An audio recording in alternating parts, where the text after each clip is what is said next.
Start हो गया है। चलिए तो स्टार्ट किया जाए आज का सेशन। आज का सेशन जो है क्या क्या होगा, स्पीडी जो है जिसमें चल रहा है दोनों को साइंस और आर्ट्स दोनों। विज्ञान वाला में पेज नंबर कितना चल रहा है? 89।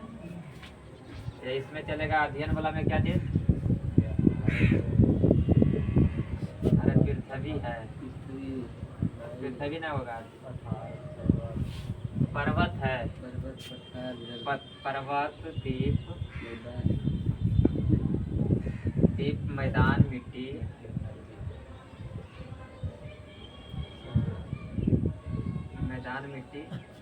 जलवायु एवं नदियाँ।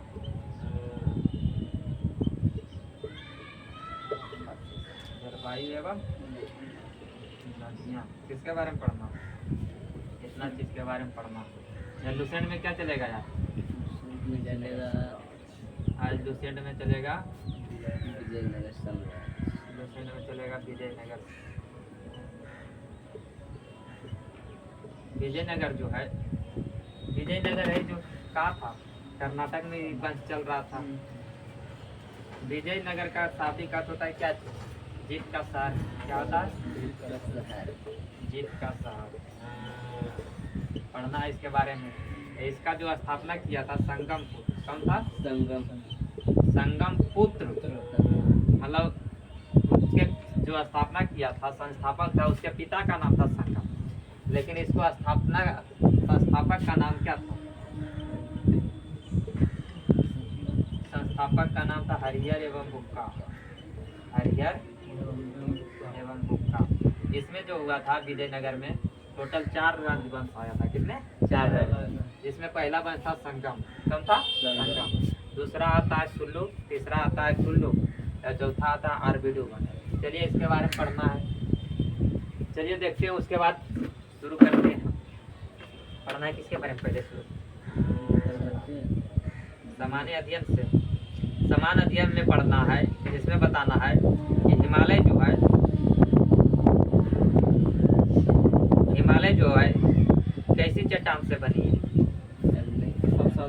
अवसादी चट्टानों से निर्मित है। कैसी? अवसादी चट्टानों से निर्मित है। हिमालय की लंबाई जो है लगभग कितना है? 2500 किलोमीटर है। कितना है? 2500 किलोमीटर। बताना है पहले शुरू की हिमालय के निर्माण कैसे हुआ, इसके बारे में पढ़ना है। हिमालय के निर्माण के बारे में पढ़ना है, जिसमें जो है पृथ्वी पे पहले जो है एक स्थल हुआ करता था, तो बाकी जो था जल था।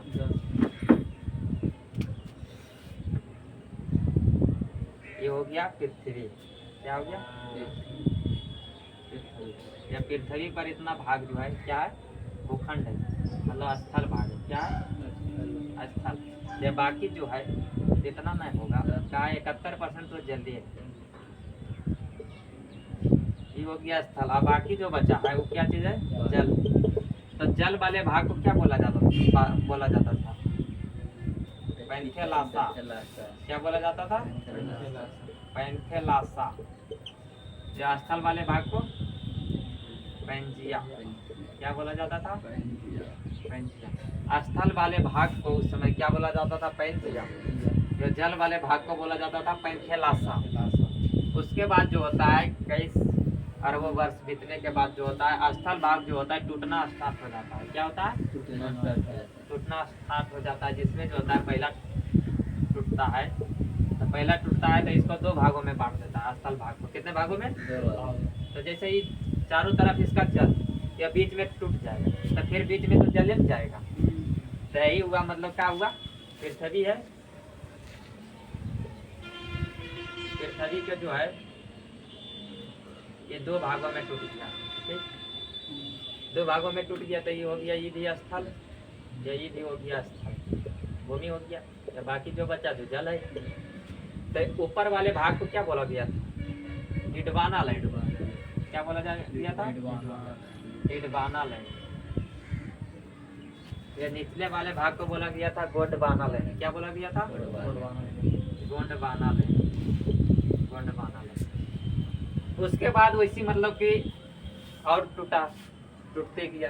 टूटने के बाद जो होता है हिमालय का निर्माण हुआ, जहाँ पे क्या था पहले, तेथिस सागर था। कौन था? तेथिस सागर। तेथिस सागर के पास जो है क्या होता है, गोंडवाना लैंड का टुकड़ा जो होता है जाकर वहाँ पे क्या होता है, टकराता है, जिसके कारण से क्या होता है, हिमालय का निर्माण होता है। जिसमें जो है हिमालय का मुख्य रूप से 4 भागों में बांटा गया। कितने भागों में? हिमालय जो है कैसा, नवीन बलित पर्वत का भी उदाहरण, सबसे नया पर्वत का उदाहरण कौन है? हिमालय। हिमालय को 4 भागों में बांटा गया, जिसमें जो होता है पहला कौन हो जाता है, ट्रांस हिमालय। ट्रांस हिमालय को तिब्बतियन हिमालय भी बोला जाता है। क्या बोला जाता है? तिब्बतियन हिमालय। क्यों बोला जाता है? क्योंकि तिब्बत वाले क्षेत्र में पड़ता है। या तो इसी को बोला जाता है पार हिमालय। क्या बोला जाता है? पार हिमालय। उसके बाद जो होता है दूसरा क्या होता है, बिरहद, या तो इसी को सर्वोच्च,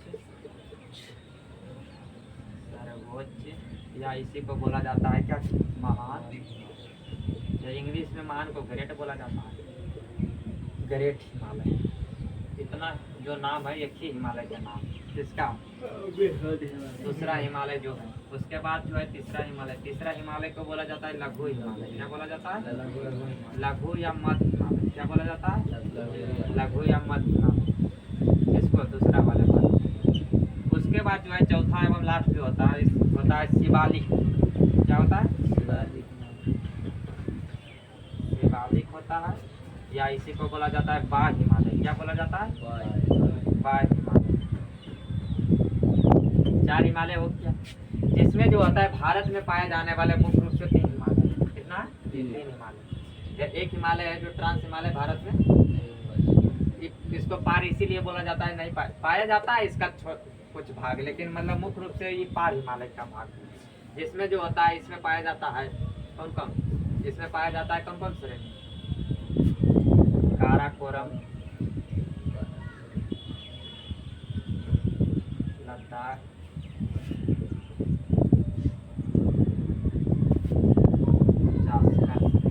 कितना श्रेणी जो है किसमें पाया जाता है? ट्रांस हिमालय।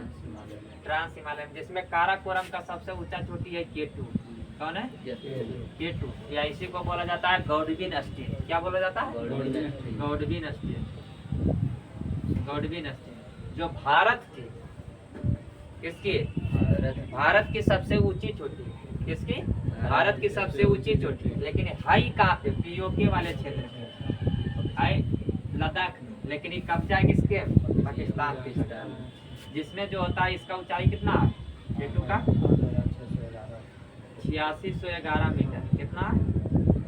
8611 मीटर है किसकी ऊंचाई? K2 या गॉडविन स्टीन, जो किसका भाग है? काराकोरम। उसके बाद जो है यहाँ पढ़ना है हम बृहद हिमालय, सर्वोच्च हिमालय, महान या ग्रेट हिमालय। इसका जो विस्तार है यहाँ का लद्दाख में है नामचा बर्मा, नंगा पर्वत। कौन पर्वत? नंगा पर्वत से शुरू होता है। अरुणाचल प्रदेश में है लास्ट जाके कहाँ? नामचा बर्मा। क्या चीज है? नामचा बर्मा, जिसमें नंगा पर्वत भी है, पीओके वाले क्षेत्र में पड़ता है। किसमें पड़ता है? पीओके वाले क्षेत्र में पड़ता है नंगा पर्वत। उसके बाद जो होता है बृहद या सर्वोच्च हिमालय का ही भाग है बंदरपूछ, कामेट या नंदा देवी। बंदरपूछ, कामेट और नंदा देवी, जो किसका भाग है? सर्वोच्च हिमालय का, जो पड़ता है किस राज्य में? उत्तराखंड में पड़ता है। कहाँ पड़ता है? उत्तराखंड में। उसके बाद जो होता है नेपाल में हो जाएगा मैकालू, मनसालू, अन्नपूर्णा, माउंट एवरेस्ट। ये भी सभी पर्वत चोटी है किसका भाग? बृहद या सर्वोच्च हिमालय का। इसी का भाग है कौन? कंचनजंगा। किस? कौन? कंचनजंगा, जो भारत में सबसे ऊंची चोटी। क्या चीज है? भारत में सबसे ऊंची चोटी कौन है? कंचनजंगा। कंचनजंगा जिसकी ऊंचाई कितना है? 8598 मीटर। इसका विवाद चल रहा है अभी भी, 96, 97, 98 सब देता है। तो मतलब इधर मेन है 85, उसके बाद उधर 95 से मैंने जितना देते। तो कंचनजंगा जो है भारत में सबसे ऊंची चोटी है, जब K2 जो है भारत की सबसे ऊंची चोटी, समझ लेना। के और में अंतर में क्या होता है। के कहने का मतलब भारत के है लेकिन ये कब्जा में नहीं है, ये भारत में मतलब है, पहले समझ लो। तो ये हो गया कंचनजंगा जो 8598 मीटर है, जो किसकी भाग है, बिरयाद या सर्वोच्च हिमालय। इसी में पाया जाता है माउंट एवरेस्ट, किसमें पाया जाता है, बिरयाद हिमालय के ही भाग है mount Everest. Mount Everest, mount Everest जो है विश्व की सबसे ऊंची चोटी है, किसकी, विश्व, पूरे विश्व की सबसे ऊंची चोटी कौन है, माउंट एवरेस्ट, जिसकी ऊंचाई 8850 मीटर की ताकत है। उसके बाद नहीं रहेगा इतना तो 48.8 मीटर रहेगा, नहीं तो कहीं पर डायरेक्ट 48 सिर्फ देता है। उसके बाद जो होता है माउंट एवरेस्ट को जो है नेपाल में बोला जाता है क्या चीज, सागर माथा। किस नाम से जाना जाता है, सागर माथा। नेपाल में इसको सागर माता के नाम से जाना जाता है। इसी को जो है तिब्बत में क्या बोला जाता है, जोमुलुंगमा। क्या बोला जाता है, जोमुलुंगमा। क्या बोला जाता है, अभी जो है तिब्बत में कब्जा किसका है, चीन का। तो चीन में भी वही बोला जाता है, जोमुलुंगमा। क्वेश्चन पूछा जाएगा कि माउंट एवरेस्ट को चीन में क्या बोला जाता है, तो जोमुलुंगमा। नेपाल में क्या बोला जाता है, सागर माथा। विश्व में जो भारत में बोला जाता है माउंट एवरेस्ट, जो किसकी सबसे ऊंची चोटी है, बिरयाद, सर्वोच्च, महान या ग्रेट हिमालय के। उसके बाद है लघु या मध्य हिमालय, किसका, लघु या मध्य हिमालय। इसको मध्य हिमालय इसलिए बोला गया है क्योंकि भारत में 3 श्रेणी है मुख्य रूप से। तो एक हो गया इस साइड बिरयाद या सर्वोच्च हिमालय, इस साइड हो गया शिवालिक, तो बीच में बच गया इसलिए इसको मध्य बोला गया। लेकिन है छोटा, क्या है, इसकी लंबाई जो है छोटा है, इसलिए इसको लघु बोला गया। या शिवालिक या बाह्य हिमालय जो है सबसे नवीनतम पर्वत श्रेणी कौन है, हिमालय जो नवीन बलित पर्वत का उदाहरण है, या उसमें भी सबसे नया नवीनतम पर्वत है जो कौन है, शिवालिक, नवीनतम पर्वत। या इसको बाह्य क्यों बोला गया, क्योंकि इसके बाद जो पर्वत श्रेणी है ये नहीं, मतलब हिमालय नहीं है, इसलिए इसको बाहरी हिमालय बोला गया। ये हो गया। उसके बाद क्वेश्चन पूछा जाता है कि ट्रांस हिमालय या बृहद हिमालय को अलग करने वाले को क्या बोला जाता है, हिंज लाइन या सच्चर, क्या बोला जाता है, हिंज लाइन या इसी को बोला जाता है सच्चर जोन। इसके द्वारा क्या किया जाता है, ट्रांस हिमालय और बृहद हिमालय को अलग किया जाता है, आगे समझिए। उसके बाद होता है बृहद हिमालय और लघु हिमालय को अलग करने वाले भाग को क्या बोला जाता है, मेन सेंट्रल थ्रस्ट। क्या बोला जाता है, मेन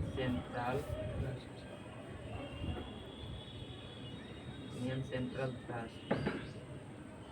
किसको किसको, बृहद हिमालय और लघु हिमालय के बीच वाले, मतलब कि अलग करने वाले क्षेत्र को बोला जाता है मेन सेंट्रल थ्रस्ट। लघु हिमालय और बाह्य हिमालय को अलग करने वाले को बोला जाता है main boundary fault, main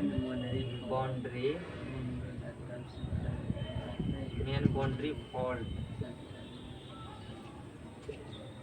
question पूछ दिया जाता है, ट्रांस हिमालय या बृहद हिमालय को अलग करने वाले को क्या बोला जाता है, हिंज लाइन या सच्चर जोन, हिंज लाइन या सच्चर जोन। बृहद हिमालय और लघु हिमालय को मेन सेंट्रल थ्रस्ट के द्वारा। उसके बाद है क्या, लघु हिमालय को, शिवालय हिमालय को मेन बाउंड्री फॉल्ट। ज्यादा डिटेलिंग जाएंगे तो एक वो बुक नहीं खत्म हो पाएगा। जितना एक दिन चलने वाला एक टॉपिक, एक बुक में दिया है 5 टॉपिक। चलिए बताइए, बता दे वो नहीं बोल ले, चल जाओ जे बात में लगा है ये विस्तार से है बस।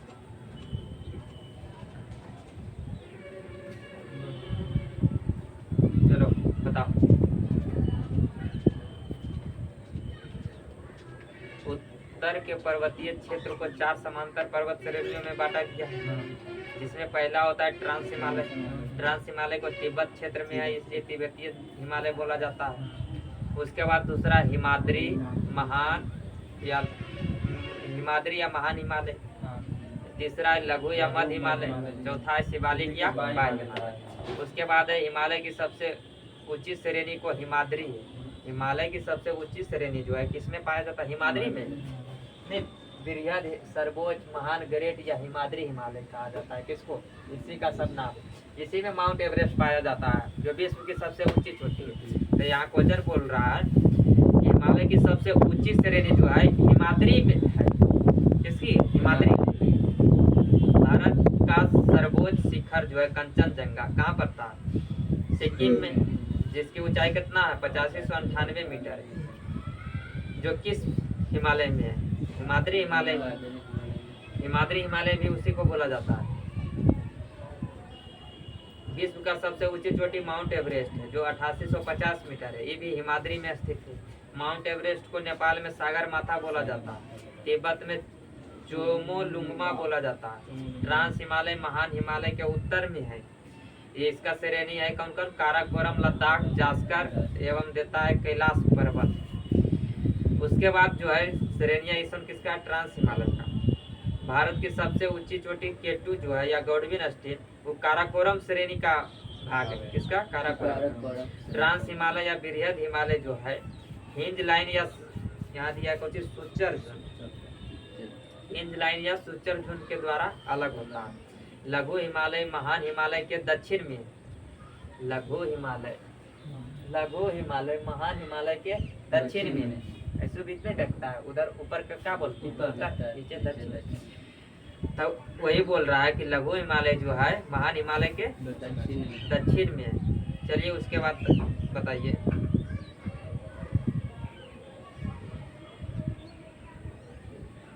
पीर पंजाल एवं बनिहाल जो है जम्मू कश्मीर में है। धौलाधर हिमाचल प्रदेश में तथा महाभारत श्रेणी नेपाल में है। ये इन सब किसका भाग है? लघु या मध्य हिमालय का भाग है। ये उसमें जो होता है बृहद हिमालय में वो होता है धौलाधर, तो इसमें है धौलागिरा हिमालय, धौलागिरी क्या होता है? धौलागिरी पर्वत है जो किसका भाग है? सर्वोच्च या बृहद या हिमाद्री हिमालय का भाग है जो कहाँ है? नेपाल में। क्वेश्चन देखो, एक होता है धौलागिरी जो नेपाल में है, एक है धौलावीरा जो है कहाँ पे? नहीं, धौलाधर जो है हिमाचल प्रदेश में पर्वत श्रेणी। या एक है, जानते हो इसको क्या बोलते हैं? सिंधु घाटी सभ्यता में पड़ता था धौलावीरा जो कहाँ था? गुजरात में। धौलावीरा जो स्थल था कहाँ था? गुजरात में। यहाँ देखो तीन वो है, तीनों कंफ्यूजन वाला। पहला क्या बताएं? धौलागिरी नेपाल में है। एक है धौलाधर हिमाचल प्रदेश में। एक बताएं धौलावीरा गुजरात में। उसी प्रकार से देखो यहाँ पे एक होता है साबरमती नदी है कहाँ? गुजरात में बहता है। एक है सारावती जो कर्नाटक में बहती है, नदी है। एक सारामती ये है पर्वत नागालैंड में, देख लो। एक बताएं साबरमती गुजरात में। एक सारामती कहाँ की? कर्नाटक। सारावती नदी कर्नाटक में है। या सारामती पर्वत है जो नागालैंड में। आया समझ में? थोड़ा सा नजर हटी दुर्घटना घटी। यही सब क्वेश्चन जो है फेवरेट है किसी भी एग्जाम के, ऐसे रहता है। मतलब बताइए आगे। लघु हिमालय जो है श्रेणी के ढालों पर मिलने वाले छोटे छोटे घास के मैदान को जम्मू कश्मीर में क्या बोला जाता है? मर्ग बोला जाता है। या मर्ग में जैसे उदाहरण है गुलमर्ग और सोनमर्ग का। या तथा उत्तराखंड में इसको बुग्याल या प्यार बोला जाता है। क्या बोला जाता है? बुग्याल या प्यार। बताइए अगला कि शिमला जो है किसमें स्थित है? शिमला किस पर्वत श्रेणी में स्थित है? शिमला मनाली घूमने जाता है ना? हाँ, शिमला है कहाँ? हिमाचल प्रदेश में। तो ट्रांस हिमालयन के लिए धौलाधर में। किसमें है? धौलाधर में। लद्दाख क्षेत्र में स्थित जो है काराकोरम भारत का सबसे ऊंचा दर्रा। क्या चीज है? भारत का सबसे ऊंचा दर्रा काराकोरम पर्वत श्रेणी भी है। ये उसका नाम भी दर्रा के काराकोरम दर्रा है जो कहाँ है? लद्दाख। अब दर्रा के बारे में आ गया एक चैप्टर से रही। तभी शिव किला जो है देखो ये बताते हैं दर्रा। दर्रा होता है पहाड़ियों को काट कर, मतलब दो पहाड़ियों के बीच से जाने वाले रास्ता को दर्रा बोला जाता है। क्या बोला जाता है? दर्रा। जिसमें जो है लद्दाख में है काराकोरम, काराकोरम, काराकोरम जो जिला, उसके बाद है ये लद्दाख में कौन, काराकोरम जो जिला, चांगला, खरदुंगला, इन सभी जो दर्रा है कहाँ पे है? लद्दाख में। जम्मू कश्मीर में है कौन कौन? पीर पंजाल, बनिहाल और बुर्जिल। पीर पंजाल, बनिहाल और बुर्जिल दर्रा कहाँ है? जम्मू कश्मीर। हिमाचल प्रदेश में कौन पर? बाड़ा, लच्चा, सिरकिल्ला और रोहतांग। बाड़ा, लच्चा, सिरकिल्ला और रोहतांग कहाँ? हिमाचल प्रदेश में। उसके बाद आओ उत्तराखंड में। उत्तराखंड में है माना, नीति, लिपुलेख। माना दर्रा, नीति दर्रा, लिपुलेख दर्रा कहाँ? उत्तराखंड में। उसके बाद आओ तो दर्रा कहाँ पे रहेगा? जहाँ पे पर्वत श्रेणी रहेगा। यूपी बिहार में है थोड़ा थोड़ा, लेकिन नहीं के बराबर है। उसके बाद है सिक्किम में। किसमें है? सिक्किम में। सिक्किम में जो है क्या चीज है?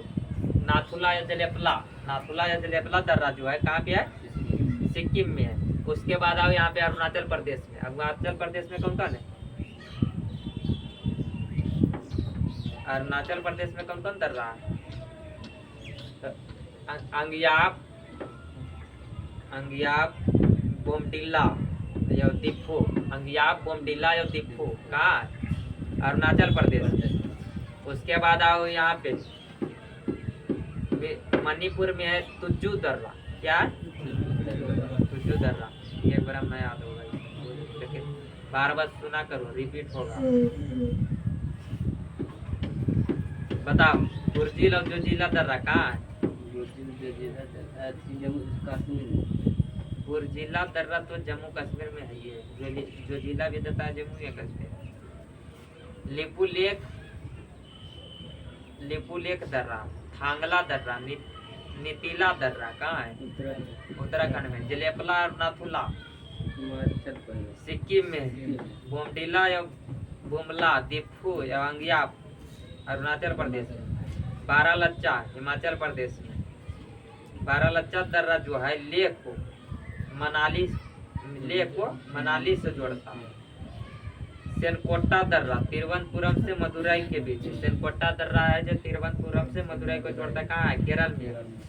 उसके बाद है कौन? एलिफेंटा दर्रा श्रीलंका, दक्षिणी श्रीलंका को उत्तरी श्रीलंका से जोड़ता है। कौन? एलिफेंटा दर्रा। सेबराई की पहाड़ी कहाँ है? तमिलनाडु में। चेन्नई में है सेबराई की पहाड़ी। बिरिया द लघु हिमालय के मध्य जो है कश्मीर घाटी या लाहौल स्पीति घाटी या कुल्लू घाटी पड़ता है। लद्दाख। उसके बाद जो है लद्दाख फिर पंजाल के बीच है कौन कौन? कांगड़ा घाटिया स्थिति। क्या चीज? लाहौल स्पीति, कुल्लू घाटी, कश्मीर घाटी एवं कांगड़ा घाटी। किसमें, किस क्षेत्र में पड़ता है? बिरहद एवं लघु हिमालय के मध्य वाला क्षेत्र को बोला जाता है। शिमला, कुल्लू, मनाली, दार्जिलिंग, मसूरी, रानीखेत आदि जो है किस पर्वत श्रेणी का भाग है? कौन कौन बोले? शिमला, कुल्लू, मनाली, दार्जिलिंग, मसूरी, रानीखेत, ये सभी जो पड़ता है लघु हिमालय का भाग है। किसका? लघु या मध्य हिमालय। शिवालिक सबसे नवीनतम पर्वत का श्रेणी है। शिवालिक जो है पाद प्रदेश में पड़ता है। किसमें पड़ता है? पाद प्रदेश में। हम काल खोलेंगे, कहाँ खोलेंगे? चलो बताओ। शिवालिक के निचला भाग को तराई बोला जाता है। क्या बोला जाता है? तराई प्रदेश। शिवालिक लघु हिमालय के बीच जो है मेन बाउंड्री फॉल्ट के द्वारा अलग होता है। शिवालिक एवं लघु के बीच के घाटियां जो है जिन्हें पूर्व में द्वार कहा जाता है जैसे हरिद्वार और कोटद्वार, तथा पश्चिम में दून कहा जाता है जैसे देहरादून। किसके वाले भाग को कहा जाता है? शिवालिक और लघु हिमालय के बीच वाले क्षेत्र को। भारत का सबसे प्राचीन पर्वत श्रेणी कौन है? अरावली पर्वत श्रेणी। अरावली पर्वत श्रेणी जो है मुख्य रूप से गुजरात में कुछ थोड़ा सा भाग है, संपूर्ण रूप से राजस्थान में पड़ता है। उसके बाद दिल्ली तक फैला हुआ। क्या चीज? अरावली। अरावली है जो सबसे प्राचीन पर्वत श्रेणी है। जिसका सबसे ऊंचा चोटी है गुरु शिखर। क्या है? गुरु शिखर। अब गुरु शिखर की ऊंचाई है 1722 मीटर। कितना है? 1722 मीटर। किसका? अरावली पर्वत श्रेणी का। और उसके बाद बताना है किसके बारे में? अरावली पर्वत श्रेणी पर ही एक माउंट एबू पड़ता है, जो है उस पर अवस्थित है जैन एगो मंदिर है जिसका नाम है दिलवाड़ा। क्या चीज है? तो कहेगा दिलवाड़ा का मंदिर जो है किससे संबंधित है? जैन धर्म से संबंधित है। कहाँ पे है? माउंट आबू पर है। माउंट आबू पर है, किस पर्वत श्रेणी पर है? अरावली पर्वत श्रेणी में। उसके बाद बताइए आगे, भारत का सबसे प्राचीनतम श्रेणी होगी अरावली। अरावली पहाड़ियां जो है मुख्य रूप से राजस्थान में है, अवस्थित है। अरावली से निकलता है मुख्य रूप से 2-3 नदी निकलते हैं, जिसमें पूर्व की तरफ से निकलता है बनास। कौन निकलता है? बनास। अब पश्चिम की तरफ से निकलती है लूनी। कौन निकलती है? लूनी। लूनी जो है कहाँ? गुजरात के कच्छ रे केरल में जाके विलीन हो जाती है। क्या हो जाती है? विलीन मतलब लुप्त हो जाती है, छिप जाती है। उसका जल फिर मतलब कि कच्छ के रण में नहीं। ऐसे भी भारत का सबसे बड़ा जिला जो कौन है? कच्छ, जो कहाँ पड़ता है? गुजरात में। पूर्वी घाट जो है मुख्य रूप से तमिलनाडु से शुरू होता है। घाट जो होता है, घाट को भारत में 2 भागों में बांटा गया है। दिशा के अनुसार पश्चिम है उसको पश्चिमी घाट बोला जाता है, पूर्व है उसको पूर्वी घाट बोला जाता है। तो पश्चिमी घाट जो स्टार्ट होता है गुजरात से लेकर कहाँ तक? केरल राज्य तक विस्तृत है। यह पूर्वी घाट में जो आ जाता है तमिलनाडु से लेकर पश्चिम बंगाल तक लगभग फैला हुआ है पूर्वी घाट का।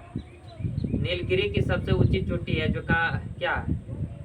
दोद्दा बेटा। कौन है? दोद्दा बेटा, जो कितना है? 2638 देता है, कहीं 35 देता है। तो 2600 कितना है?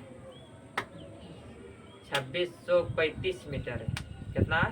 2635 मीटर है। किसकी ऊंचाई? नीलगिरी की सबसे ऊंची चोटी, जो कहाँ पड़ता है? नीलगिरी की पहाड़ियां जो है 3 राज्यों में फैला है। आंध्र प्रदेश, तमिलनाडु और केरल में है। नीलगिरी की पर्वत श्रेणी जो है 3 राज्यों में फैला हुआ है, मुख्य रूप से आंध्र प्रदेश, तमिलनाडु और केरल, जिसमें जो है इसकी सबसे ऊंची चोटी है दोद्दा बेटा। दोद्दा बेटा की ऊंचाई 2635 मीटर, जो पड़ता है तमिलनाडु में। कहाँ है दोद्दा बेटा? किस राज्य में है? तमिलनाडु में। उसके बाद बताइए, महेंद्रगिरी पर्वत श्रेणी जो है कहाँ है? किस राज्य में अवस्थित है? उड़ीसा में। कहाँ? उड़ीसा में। जो किस घाट का है? पूर्वी घाट का पर्वत। पश्चिमी घाट का है, यह नाम क्या है? सह्याद्री के नाम से जानते हैं। किसके? सह्याद्री के नाम से। यह सह्याद्री को जो है 2 भागों में बांटा गया है। 16 डिग्री अक्षांश रेखा से ऊपर वाले भाग को उत्तरी सह्याद्री बोला जाता है, या नीचे वाले भाग को दक्षिणी सह्याद्री बोला जाता है। जिसमें जो होता है उत्तरी सह्याद्री का जो सर्वोच्च चोटी होता है कालसूबाई होता है। कौन होता है? कालसूबाई। उत्तरी सह्याद्री की सबसे ऊंची चोटी को कालसूबाई बोला जाता है। दक्षिणी सह्याद्री की सबसे ऊंची चोटी को कुद्रेमुख बोला जाता है। क्या बोला जाता है? कुद्रेमुख। कुद्रेमुख कहाँ है? कर्नाटक में। उसके बाद बताइए, ऊटी है। ऊटी एक हिल स्टेशन है, उकटमंडा, जो नीलगिरी के पर्वत श्रेणी में अवस्थित है, जो कहाँ है? तमिलनाडु में। थाल घाट, भोर घाट एवं पाल घाट दर्रे जो है किस मतलब पर्वत श्रेणी में अवस्थित है? पश्चिमी घाट पर्वत श्रेणी में। किसमें? पश्चिमी घाट। थाल घाट जो है मुंबई को नासिक से जोड़ता है? थाल घाट जो है मुंबई को नासिक से। उसके बाद एगो है भोर घाट। भोर घाट जोड़ता है मुंबई को पुणे से। एगो है क्या चीज? कहाँ किया रे? पाल घाट। पाल घाट जो है कहाँ पड़ता है? केरल और तमिलनाडु के बीच है। कौन इसको क्या बोलते हैं? तिरुवनंतपुरम। कोचीन को तिरुवनंतपुरम, इसको कोचीन को तिरुवनंतपुरम से जोड़ता है कौन? पाल घाट।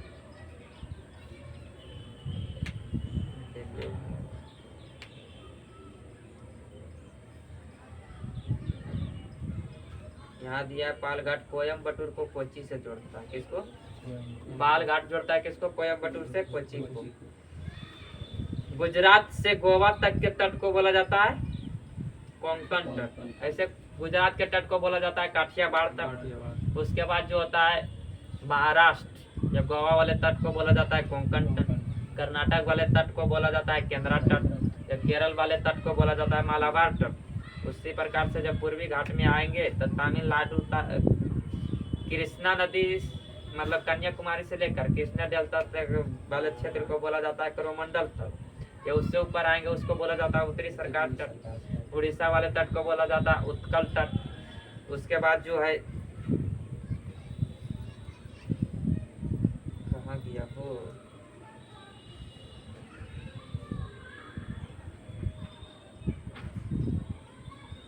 कोडाई कनाल जो है पहाड़ी है, किस पर अवस्थित है? पालनी की पहाड़ी में पर स्थित है। कौन? कोडाई कनाल। ये पालनी की पहाड़ी कहाँ है? तमिलनाडु। दक्षिण भारत की सबसे ऊंची चोटी कौन है? अनायमुडी। कौन है? अनायमुडी।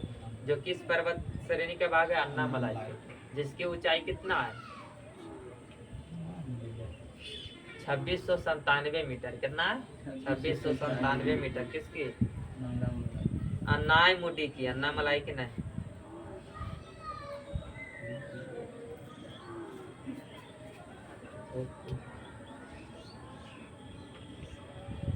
कार्डियम की पहाड़ी जो है कहाँ है?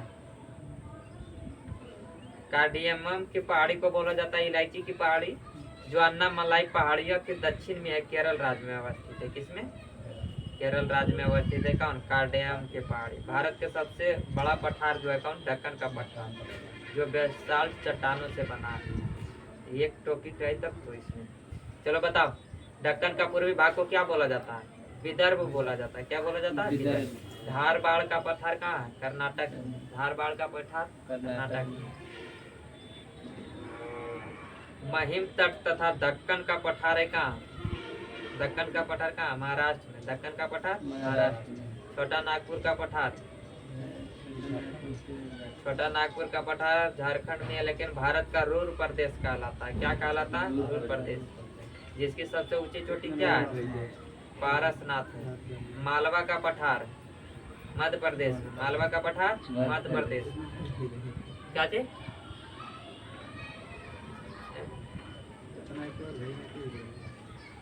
तो टॉपिकवा जैसे मिलल नहीं हो, जैसे एक रातल तबे नहीं। देखिए, इसका मतलब है रिवीजन। तू एक बार पढ़ ले नहीं रहा, कामी की पहली बार पढ़वे करवे याद हो जाए। तीनों पढ़ो ही कंफ्यूज है यार। तो वह हम भी बोल रहे हैं, ये जो है क्यूज में क्या होता है? रिपीट से याद होता है। रिपीटेशन होता है। कहने का मतलब होता है क्या चीज की बार बार सुनने से याद होता है। पढ़ल रहेगा तो उसको मतलब भूलेगा नहीं, एक बार पढ़ लेगा ध्यान में आ जाएगा। फिर या तुम पहली बार पढ़वे करेगा या कहेगा कि यादें हो जाए, तो वैसे थोड़ी होता है। इसमें होता है क्या चीज? रिवीजन। क्यूज का मतलब क्या होता है? कि रिवीजन होना है।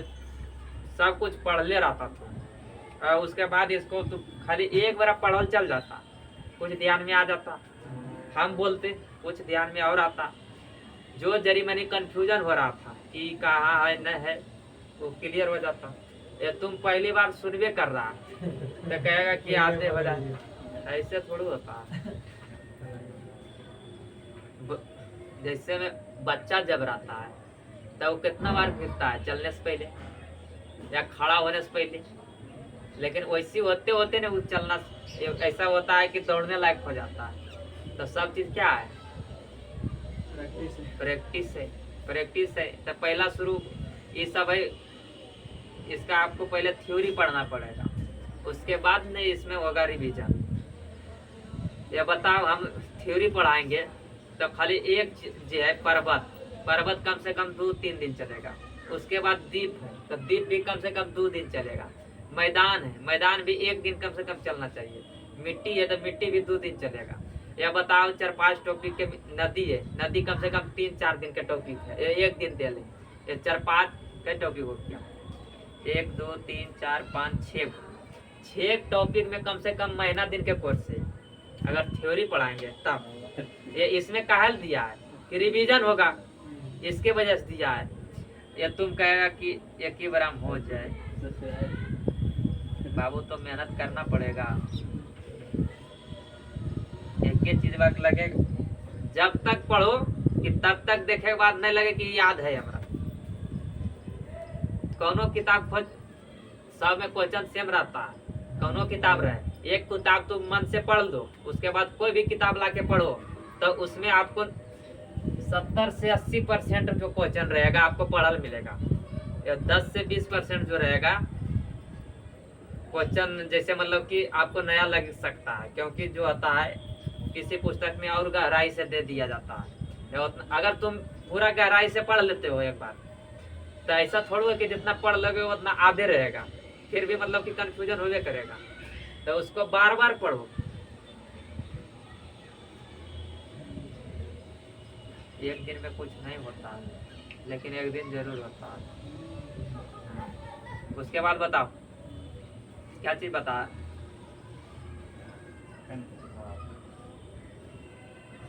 अब आ गया इधर नदी के तरफ। नर्मदा एवं ताप्ती के मध्य जो है कौन सा पर्वत है? यही पता नहीं तुमको कि कौन सा पर्वत है नर्मदा एवं ताप्ती के बीच, कौन सा पर्वत है, तो कैसे जाने? इसका देखो बताओ, थ्योरी बताएंगे हम।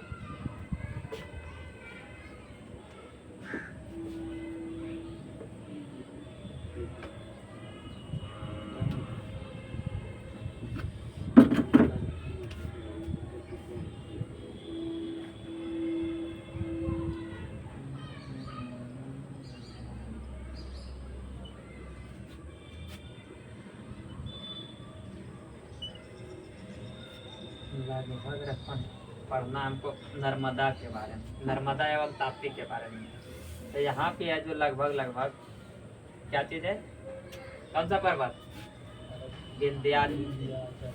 विंध्याचल पर्वत श्रेणी, जो भारत को 2 भागों में लगभग बांटने की बात करती है। कौन? विंध्याचल पर्वत श्रेणी।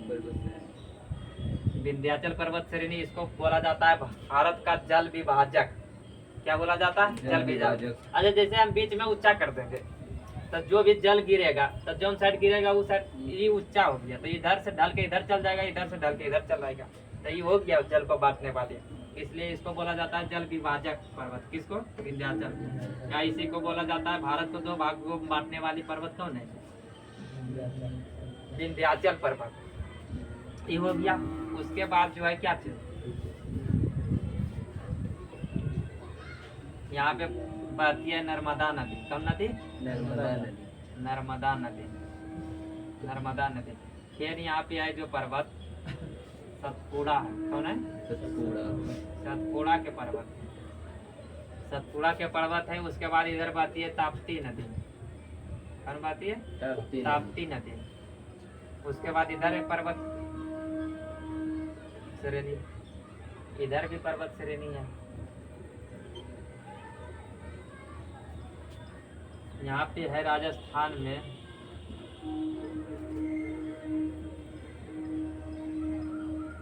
यहाँ पे है अरावली की पर्वत श्रेणी। इधर तो हिमालय ही है। क्या चीज है? हिमालय। तो यहाँ पे क्वेश्चन पूछा गया कि नर्मदा और ताप्ती के बीच कौन सा पर्वत श्रेणी है? तो सतपुड़ा। अगर तुम एक बार पढ़ ले रहता थ्योरी तो ये भूले वाला चीजें ना, ताकि देख लेगा नर्मदा इधर है, ताप्ती इधर है, बीच में सतपुड़ा है, हो गए। या तो ये बोला जाता है क्वेश्चन कि सतपुड़ा जो किन 2 नदियों के बीच है? नर्मदा और ताप्ती के बीच। या दोनों जो आता है बाकी आके कहाँ गिरता है? अरब सागर। या तो इसी को बोला जाता है यहाँ पे खंभात की खाड़ी। क्या बोला जाता है? खंभात की खाड़ी। एक तो टॉपिक है जो ज्योग्राफी के, एक 2 दिन चले वाला है। ये बताओ, 1 घंटा होने वाला है। बताओ अगला। ये सतपुड़ा का जो होता है सबसे ऊंची चोटी का नाम है धूपगढ़। कौन है? धूपगढ़ी।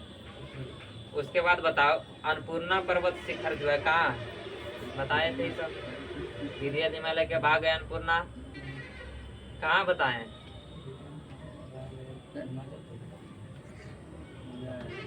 बिरियद हिमालय के भाग है जो नंगा पर्वत से लेकर नामचा बर्मा तक स्थित है।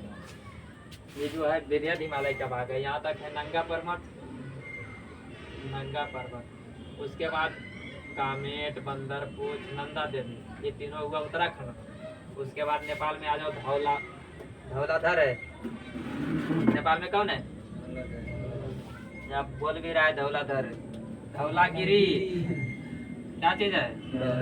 Dhaulagiri, Annapurna, Manaslu, Mount Everest, Makalu. उसके बाद इतना पर्वत और पर्वत है, लेकिन मुख्य रूप से इतना पर्वत कहाँ? नेपाल में। उसके बाद यहाँ सिक्किम में है कंचनजंगा। उसके बाद यहाँ पे है क्या चीज? नामचा बर्मा। नामचा बर्मा कहाँ? किसका भाग है? बिरियद सर्वोच्च या महान हिमालय का, या इसी को बोला जाता है हिमाद्री हिमालय। तो अभी पूछा कि अन्नपूर्णा किसका भाग है? क्वेश्चन पूछा कि अन्नपूर्णा कहाँ है? तवल कहाँ? अन्नपूर्णा है नेपाल में। बताओ अगला। महाबलेश्वर जो है उत्तरी हिमाद्री, उत्तरी सह्याद्री। सह्याद्री किसको बताए थे बोला जाता है?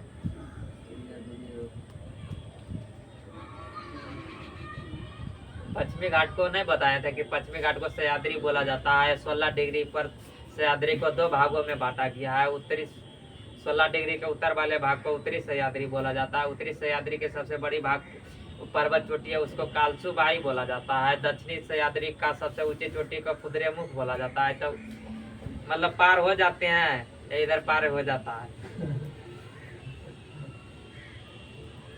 चलो बताओ। खैबर दर्रा जो है कहाँ स्थित है? खैबर दर्रा अफगानिस्तान और पाकिस्तान के बीच है। जब पहले जितना भी आक्रमणकारी होता था विदेशियों, खैबर दर्रा, बोलन दर्रा या गैलन दर्रा, ये तीनों दर्रा मुख्य रास्ता था वो विदेशी को भारत में प्रवेश करने का। उस समय अफगानिस्तान, पाकिस्तान सब तो भारत में पड़ता था। तब जब विदेशी लोग आक्रमण करते थे तब इसी दर्रा से करता था। कौन कौन? खैबर, बोलन और गैलन दर्रा से, जो किधर पड़ता है? पाकिस्तान, अफगानिस्तान वाले क्षेत्र में पड़ता है। दर्रा। गिरनार की पहाड़ी कहाँ है? अरे पहाड़ी पर आ गया, गुजरात में। कहाँ? गुजरात में। मैकाल पर्वत श्रेणी कहाँ है? छत्तीसगढ़ में। या मैकाल पर्वत श्रेणी की सबसे ऊंची चोटी कौन है? अमरकंटक। या अमरकंटक से दो नदी निकलता है, नर्मदा एवं सोन। नर्मदा एवं सोन। नर्मदा निकलती है पश्चिम की ओर बहते हुए अरब सागर में जाके गिर जाती है। सोन नदी निकलती है उत्तर की ओर जाते हुए पटना के पास आकर गंगा नदी में मिल जाती है। कौन? सोन नदी। उसके बाद जो होता है क्या चीज? प्रायद्वीपीय पठार जो है किसका भाग है? गोंडवाना लैंड का है। किसका भाग है? गोंडवाना लैंड का भाग है, जिसकी आकृति कैसा है? त्रिभुजाकार है। त्रिभुजाकार लगभग है। उसके बाद जो है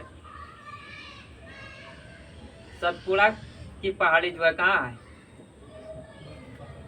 मुख्य रूप से मध्य प्रदेश में। का? मध्य प्रदेश। ऐसो मैप देखेगा तो यहाँ का पड़ेगा? मध्य प्रदेश। जरी मैंने गुजरात में रहेगा, जरी मैंने छत्तीसगढ़, लेकिन मुख्य रूप से कहाँ पड़ता है? मध्य प्रदेश में। विंध्याचल और सतपुड़ा पर्वत श्रेणियों को जो होता है प्रायद्वीपीय पठार के दो भागों में बांटने का कार्य करती है। प्रायद्वीपीय भारत किससे बोला जाता है? एक होता है द्वीप, एक होता है प्रायद्वीप। प्रायद्वीप बोला जाता है जिसके तीनों ओर जल से घिरा हो, उसे प्रायद्वीप बोला जाता है। या द्वीप बोला जाता है जिसके चारों ओर जल है, जो चारों ओर जल से घिरा हो उसे द्वीप बोला जाता है। या जिसके तीन ओर जल से घिरा हो उसे प्रायद्वीप बोला जाता है। दक्षिण भारत किसी है? प्रायद्वीपीय भारत। दामोदर नदी घाटी जो है कहाँ से निकलती है? छोटा नागपुर के पठार से निकलती है। हिमाचल की सबसे पूर्वी चोटी कौन सा है? नामचा बर्मा। अभी बताए नामचा बर्मा, जो अरुणाचल प्रदेश और तिब्बत के सीमा पर है। किसके? अरुणाचल प्रदेश और तिब्बत के सीमा पर। दामोदर नदी घाटी तो ये गया। कैलाश पर्वत कहाँ स्थित है? कैलाश पर्वत कहाँ स्थित है?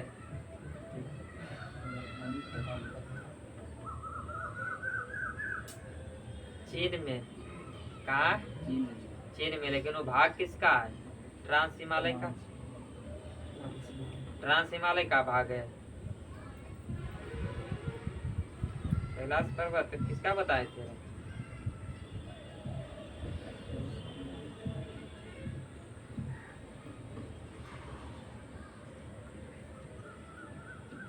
सब कंफ्यूजन हो रहा है ना। चलो बताओ, नंदा देवी चोटी है जो किस हिमालय का भाग है? कुमायूं हिमालय का। जब देखो ये हो गया था, उत्तर से दक्षिण के दिशा में 4 भागों में बांटा गया था। उसके बाद एक वैज्ञानिक किस आधार पर बांटा था? नदी एवं मतलब स्थान के नाम पर पर्वत को बांटा था। कितने भागों में? 4 भागों में। जो बांटने का श्रेय जाता है सिडनी बरोड को। किसको जाता है? सिडनी बरोड को। जिसमें पहला जो हिमालय होता है उसको बोला जाता है क्या चीज? पंजाब या कश्मीर हिमालय। क्या बोला जाता है? पंजाब या कश्मीर हिमालय। क्या चीज है? किसको बोला जाता है? पंजाब या कश्मीर। पंजाब या तो कश्मीर हिमालय। ये जो है इधर है कौन नदी? सिंधु नदी। जो इधर है सतलज नदी। उसके बाद जो दूसरा है कुमायूं हिमालय। कुमायूं हिमालय। इधर सतलज हो गया, इधर काली नदी। ऐसे करके पता है कितना निर्गुण करेगा। चित्र आता है तो उसको समझने में और ज्यादा आसानी होता है। उसके बाद है नेपाल हिमालय। कौन है? नेपाल हिमालय। नेपाल हिमालय। नेपाल हिमालय इधर काली होगी, इधर हो गया तीस्ता। कौन नदी? तीस्ता। उसके बाद एक और बच गया, 4 भागों में बांटा गया। चौथा हो गया कौन? असम हिमालय। तो इधर तीस्ता हो गया, तो इधर हो जाता है दिहांग नदी का। दिहांग। देखो इधर इसको बांटने का श्रेय जाता है हिमालय को सिडनी बरोड को। किसको? Sydney burrowed. सिडनी बरोड ने बांटा था। अरे एनर्जी जैसा नहीं लग रहा है। जिसमें जो होता है पहला पंजाब या कश्मीर हिमालय जो सिंधु से लेकर कहाँ तक है? सतलज तक। दूसरा जो है कुमायूं हिमालय सतलज से कहाँ तक? काली तक। तीसरा है नेपाल हिमालय जो काली से लेकर तीस्ता तक। चौथा है असम हिमालय जो तीस्ता से लेकर दिहांग। उसके बाद इसकी लंबाई पूछी जाती है। तो ये जो है कितना? 560 किलोमीटर। 560 किलोमीटर। उसके बाद कुमायूं हिमालय है 320 किलोमीटर। सुना है? 320 किलोमीटर। उसके बाद नेपाल हिमालय है 800 किलोमीटर। 800 किलोमीटर काली से लेकर तीस्ता। उसके बाद असम हिमालय जो है कितना? 720 किलोमीटर। तीस्ता से बिहार। ये है नदी एवं स्थान के नाम पर इसका किसका? हिमालय को बांटा गया है। ये भी बांटा गया है 4 भाग में। या वो उत्तर से दक्षिण पर्वत श्रेणी में भी बांटा गया है 4 भाग में। जिसमें पहला होता है ट्रांस हिमालय, दूसरा होता है बृहद सर्वोच्च या हिमाद्री हिमालय, तीसरा होता है लघु या मध्य हिमालय, और चौथा होता है शिवालिक या बाह्य हिमालय।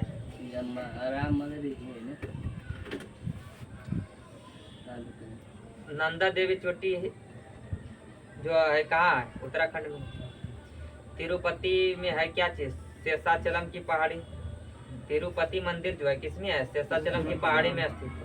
मध्य प्रदेश में पंचमढ़ी पर्यटक स्थल है सतपुड़ा पहाड़ी में। मध्य प्रदेश में कौन? पंचमढ़ी पर्यटक स्थल है जो किस पर्वत श्रेणी में? सतपुड़ा में।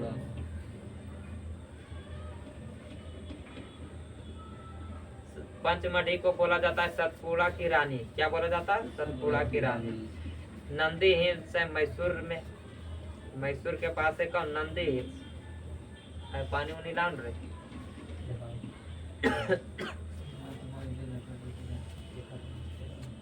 चलो अगला बताओ। सारामती पर्वत है कहाँ?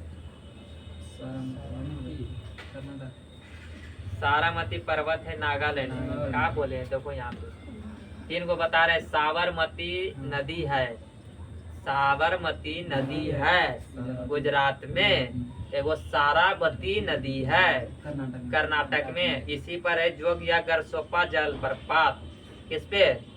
सारावती नदी पर। उसके बाद तीसरा है सारामती जो पर्वत है, क्या चीज है? सारामती पर्वत है जो कहाँ? नागालैंड में। उसके बाद अगला है, ये बताओ गंगा नदी के बारे में पढ़ाना है, तो एक दिन कम से कम चलेगा गंगा नदी। बताओ गंगा नदी का जो होता है उद्गम स्थान कहाँ से हो जाता है?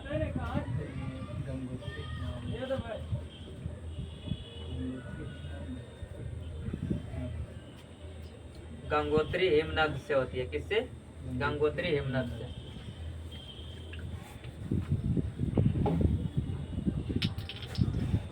गंगोत्री हिमनद से होती है गंगा नदी का उद्गम, तो वहाँ पे नाम इसका रहता है भागीरथी। क्या रहता है? भागीरथी। भागीरथी जब आगे आती है तो उससे मिलता है एक नदी, कौन? भिलांगना। कौन मिलती है? भिलांगना। तो भागीरथी और भिलांगना के संगम पर है टिहरी बांध। क्या बोल रहे हैं? भागीरथी और भिलांगना के संगम पर है टिहरी बांध। टिहरी बांध जो है भारत के सबसे ऊंचा बांध, भारत के सबसे ऊंचा बांध टिहरी बांध, जो कहाँ, किस नदी पर है? भागीरथी या भिलांगना नदी पर। उसके बाद आगे जब आती है भागीरथी नदी, तब एक नदी आके मिलती है अलकनंदा। कौन मिलती है? अलकनंदा।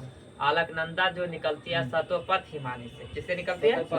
सतोपथ हिमानी से निकलती है। एगो अलकनंदा नदी, एगो धौली गंगा, एगो विष्णु गंगा। एगो धौली गंगा, एगो विष्णु गंगा, जो आकर मिलती है कहाँ पे? विष्णु प्रयाग में। कहाँ मिलती है? विष्णु प्रयाग में। उसके बाद जो होता है एगो पिंडार नदी आके मिलती है, जहाँ पे विष्णु प्रयाग में धौली गंगा या विष्णु गंगा मिलती है, तो वहां से उस नदी का नाम पड़ जाता है अलकनंदा। आगे कुछ दूर आती है तो वो उस अलकनंदा नदी आ रही है। अलकनंदा नदी में आकर मिलती है पिंडार नदी। वो मिलती है कहाँ पे? कर्ण प्रयाग में। काम मिलती है कर्ण प्रयाग में। उसके बाद होता है एगो, इसको क्या बोलते हैं, तो नदी आके मिलती है, पिंडार तो बोलती है कर्ण प्रयाग में।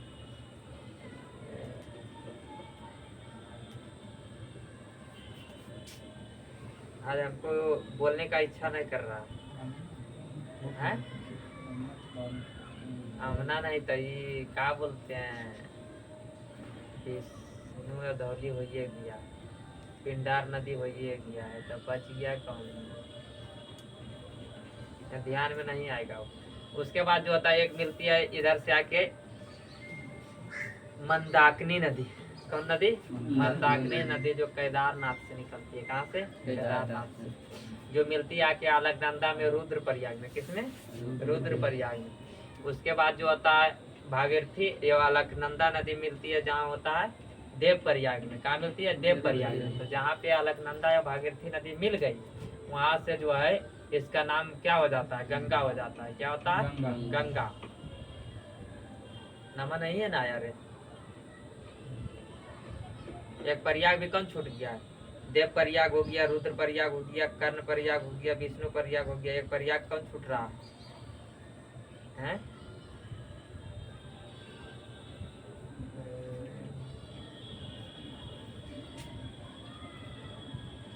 चलो आगे बताओ।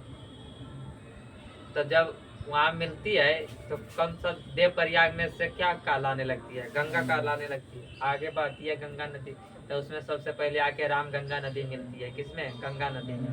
तो क्वेश्चन पूछा जाता है कि गंगा की सबसे पहली सहायक नदी कौन है? राम गंगा नदी। जो कहाँ मिलती है? राम गंगा नदी जो है, गंगा नदी में कहाँ मिलती है? कन्नौज के पास। कहाँ मिलती है? कन्नौज के पास। उसके बाद जो होता है गंगा नदी आगे बढ़ती है तो इधर से आती है अमना नदी, जो अमनोत्री हिमालय से निकलता है। किससे? अमनोत्री हिमालय से कौन निकलता है? अमना नदी। यमुना नदी जो है आके मिलती है गंगा नदी में प्रयागराज में। कहाँ मिलती है? प्रयागराज में। उसी प्रकार गंगा नदी आगे चल जाती है।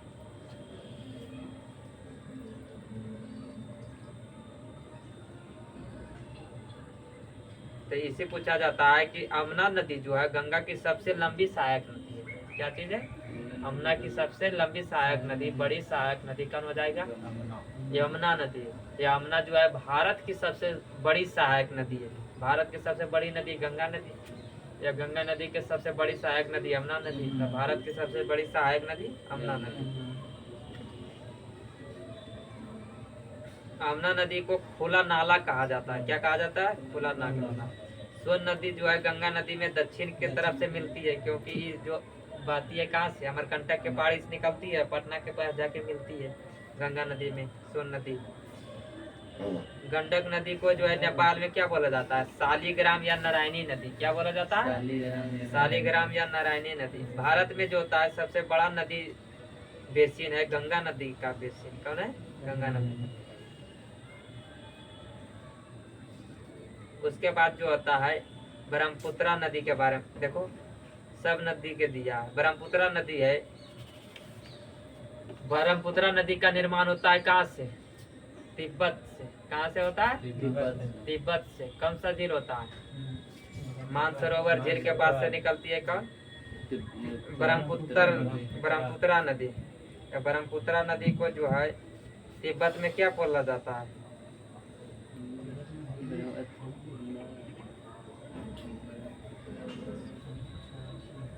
यहाँ दिया है तियरलुंग जांगपो, लेकिन सांगपो बोला जाता है। क्या बोला जाता है? सांगपो। लेकिन भारत में जब प्रवेश करती है ब्रह्मपुत्रा नदी किस दर्रा से? अंगियाब दर्रा से। किससे करती है? अंगियाब दर्रा से, जो होता है अरुणाचल प्रदेश में सबसे पहले प्रवेश करती है। अरुणाचल प्रदेश में जो है ब्रह्मपुत्रा नदी को दिहांग नदी कहा जाता है। ये जो दिहांग नदी है यही नदी है ब्रह्मपुत्र नदी। उसके बाद जो होता है जब असम में जाती है तो इसका नाम ब्रह्मपुत्रा हो जाता है। किसका? ब्रह्मपुत्रा नदी का। तो ब्रह्मपुत्रा नदी जब बांग्लादेश में जाती है तो इसका नाम क्या हो जाता है? जमुना। क्या होता है? जमुना।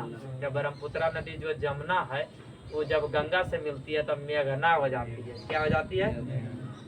मेघना। तो ये था भारत के पर्वत, द्वीप, मैदान, मिट्टी, जलवायु एवं नदियाँ। करो थोड़ा सा।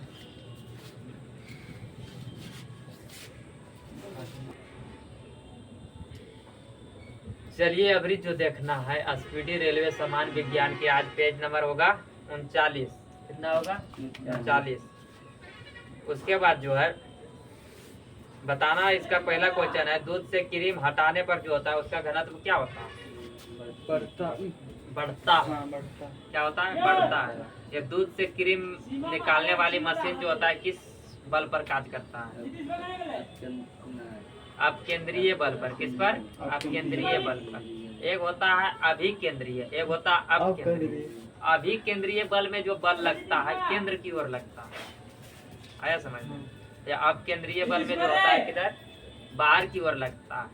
यही होता है दूध निकालने वाली क्रीम निकालने वाली मशीन में या तो वॉशिंग मशीन में जो होता है अब केंद्रीय बल लगता है, क्योंकि बीच में घूरता है या उसका चोट बजाता है बाहरी दीवार से।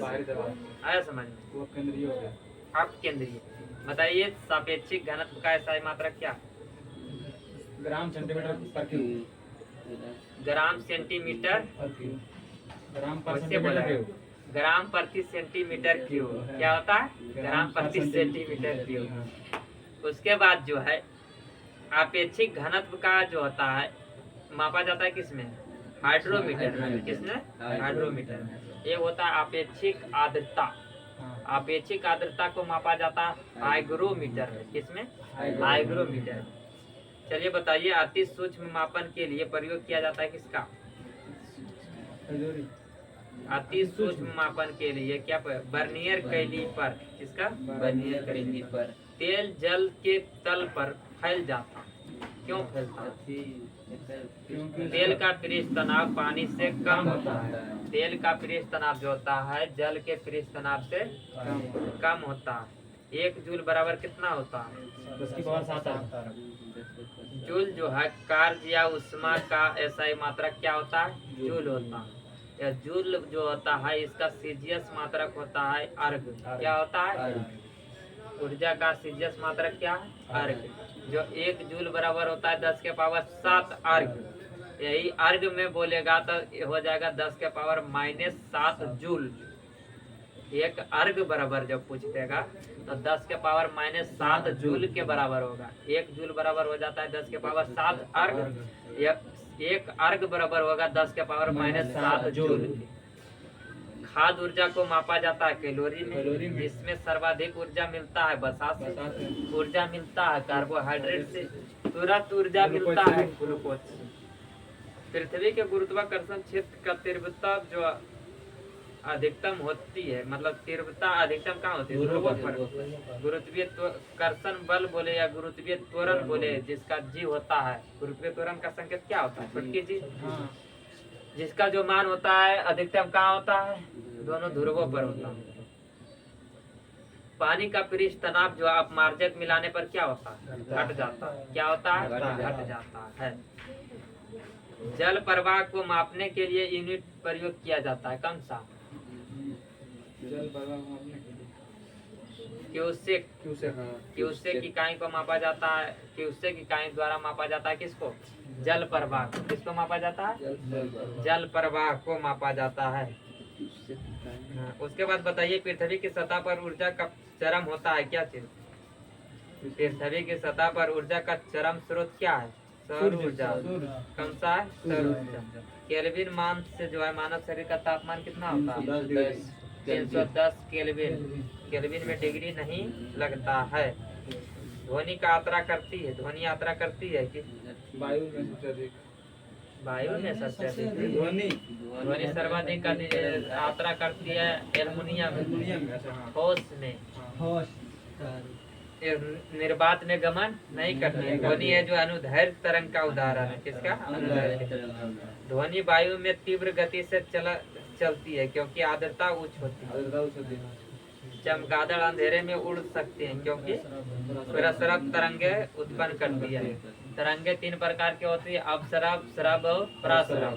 अपसरब होता है 20 हर्ट्ज से कम वाले आवृत्ति को बोला जाता है अपसरब। 20 हर्ट्ज से लेकर 20,000 हर्ट्ज तक के तरंग को बोला जाता है सरब तरंग, या 20,000 से अधिक वाले तरंग को बोला जाता है प्रसरब तरंग। तब 20 हर्ट्ज से लेकर 20,000 हर्ट्ज तक के सुनने का क्षमता किसको है? सुनने का क्षमता नहीं, मतलब सुनता है, सरब तरंग को सुनता है मनुष्य। जिसमें जो होता है इसको क्या बोलते हैं? ध्वनि को मापा जाता है डेसिबल में। किसमें मापा जाता है? डेसिबल। जिसमें जो होता है फुसफुसाहट जो बात होती है वो होता है 30 डेसिबल, लगभग 30 से 30 डेसिबल लगभग होता है फुसफुसाहट। या उसके बाद जो होता है साधारण बोलचाल जो होता है, जो कितना डेसिबल का होता है? 45 से 60 डेसिबल के बीच होता है। 45 से 60 डेसिबल। या हमारे कान के लिए जो होता है उत्तरदायी स्रोत जो होता है डेसिबल में 85 डेसिबल तक आप कान में सुनिएगा तो आपके कान के पर्दा पर कोई प्रभाव नहीं पड़ेगा। अगर 85 डेसिबल से अधिक आप सुनते हैं तो आपके कान के पर्दा पे प्रभाव पड़ेगा। जिसमें जो होता है डीजे का साउंड कितना होता है? डीजे को बंद क्यों कराया जाता है? क्योंकि उससे ध्वनि प्रदूषण होता है। क्या होता है?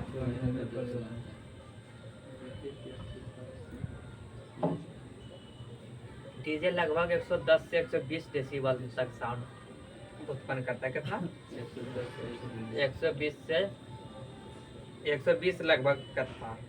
चलिए उसके बाद बताइए चमगादड़ जो है परासरब तरंग छोड़ता है। कौन सा? परासरब तरंग। परासरब तरंग है 20,000 हर्ट्ज से अधिक वाले, तो उसका गमन भी तेज होगा। तो वही जब छोड़ती है तो अगर उसके सामने उस तरंग के सामने कुछ अवरोधक आ जाता है तो उससे टकरा कर वापस हो जाती है।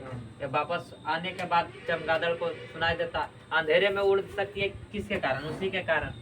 टकरा कर जैसे ही वापस आया तो उसको पता चल जाता है कि आगे कुछ अवरोधक है समझ में। या नहीं टकरा के वापस आ रही है इसका मतलब जाने दो जहाँ तक जाती है। श्वेत प्रकाश का विभिन्न रंगों में विभाजित होना क्या कहलाता है? वर्ण विक्षेपण कहलाता है। क्या कहलाता है? वर्ण विक्षेपण कहलाता है। श्वेत प्रकाश को जब प्रिज्म से होकर गुजारा जाता है तो 7 रंगों में विभक्त हो जाता है, जिसमें तरंगदैर्घ्य सर्वाधिक होता है लाल रंग का, सबसे कम होता है बैगनी का।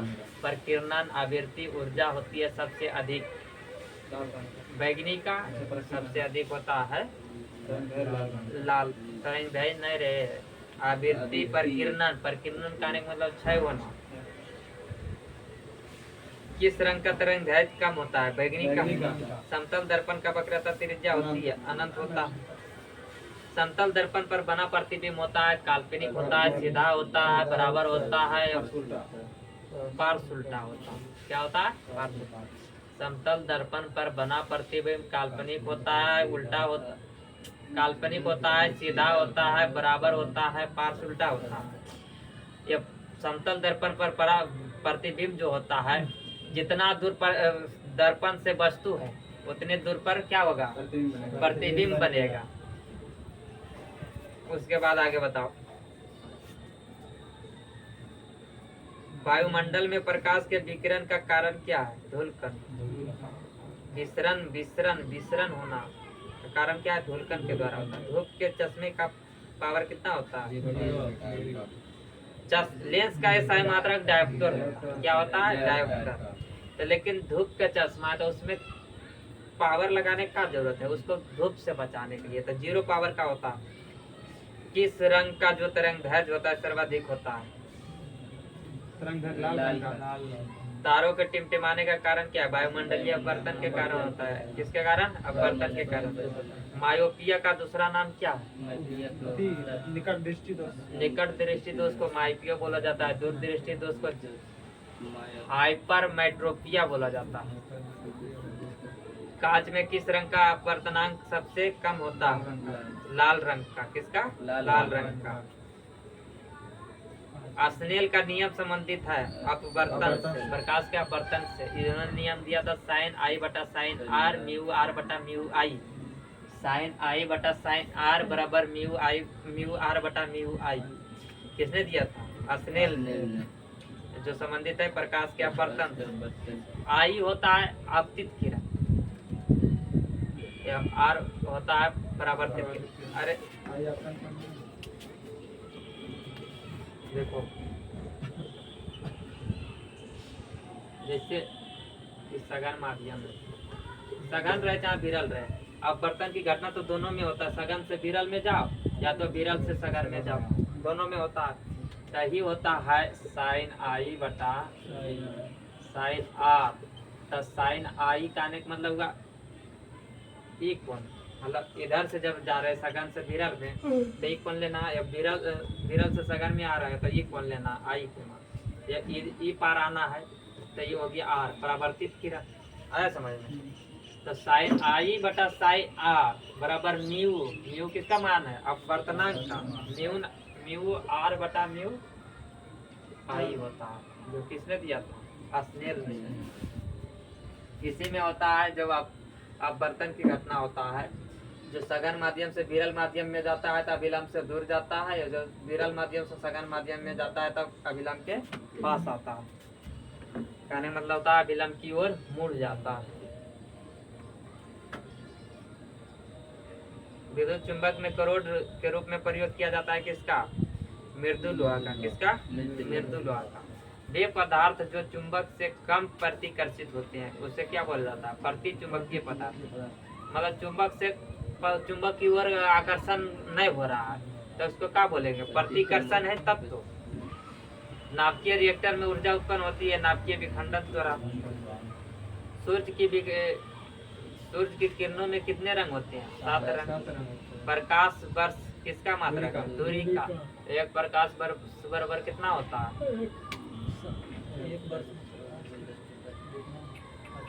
अरे प्रकाश वर्ष बराबर कितना होता है? 9.46 गुने 10 के पावर 12 किलोमीटर। 9.46 गुने 10 के पावर 15 मीटर।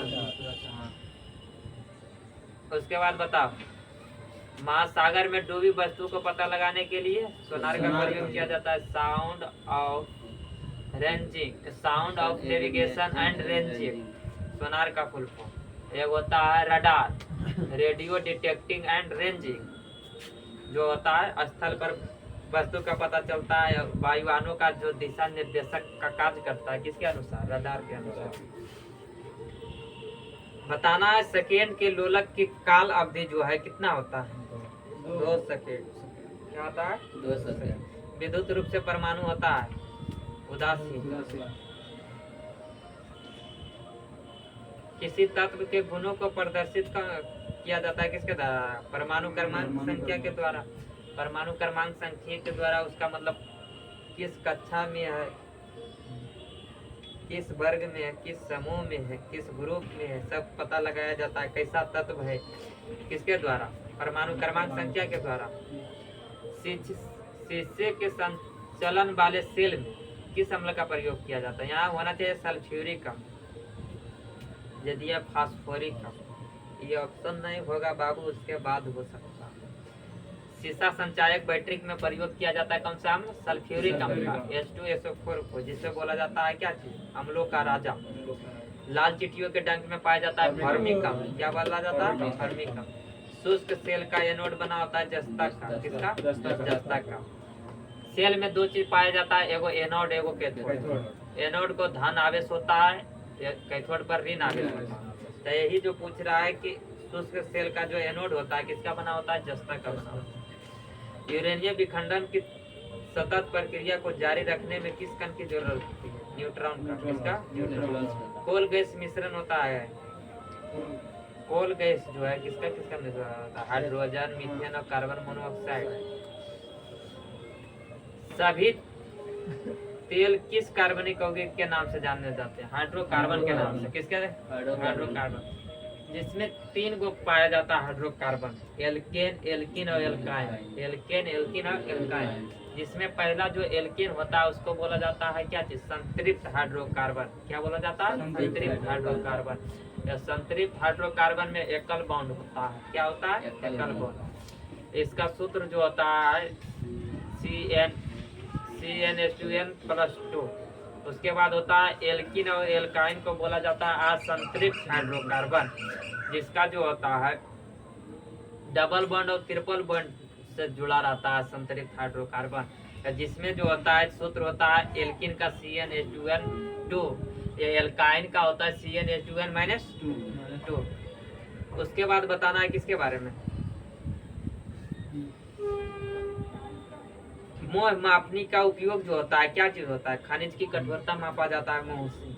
तत्वों का सबसे पहले वर्गीकरण किसने किया था? तो तत्वों का सबसे पहले वर्गीकरण किया था किसने? लेवोजियर। धातु से अधातु, इसको क्या बोलते हैं? केमिस्ट्री का पिता किसे बोला जाता है? केमिस्ट्री नहीं तो अरस्तु को आप किसके बारे में पूछ रहे हैं? केमिस्ट्री केमिस्ट्री के। केमिस्ट्री का पिता किसे बोला जाता है?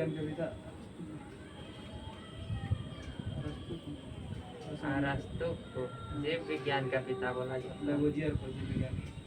तो केमिस्ट्री के लेवोजियर। लेवोजियर ने सबसे पहले तत्वों को वर्गीकरण का श्रेय जाता है किसको? लेवोजियर को। लेवोजियर ने पहले जो है तत्वों को धातु और अधातु में बांटने का कार्य किया। उसके बाद जो होता है दूसरा बांटने का श्रेय जाता है किसको? इसको क्या बोलते हैं? डोवेनियर को। किसको? डोवेनियर को। डोवेनियर ने दिया था त्रिक नियम। उसके बाद आता है न्यूलैंड्स देता है अष्टक नियम।